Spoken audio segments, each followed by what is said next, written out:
So today was great. We had the Oakland Roots come in to SMU and we got to do biomechanical evals on them. Contrary to popular belief, and especially for our Roots team today, it was really important to get an entire lower extremity evaluation from them. Biomechanics is really the foundation of everything we do as a podiatrist, whether it's treating athletes, diabetic feet, or pre- and post-operative surgical evaluations. We need to understand gait analysis and the patient's foot and ankle function. And the Mark Lab in this new space really gives us the data to objectively identify what we're evaluating and treating.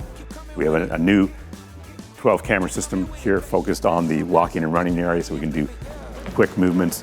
The soccer players, for an example, can do cuts and running and jumping. The floor has 9 force plates mounted flush with the rest of the floor, so an athlete can run across the floor and I can get a left and a right step. With the camera data and the force data together, we can calculate torques at the hips, knees, and ankles in 3D.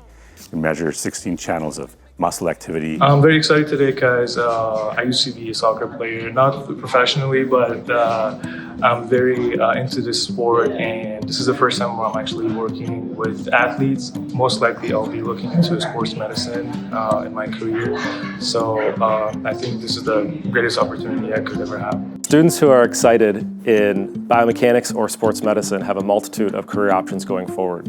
You can start with a biomechanics or sports medicine fellowship.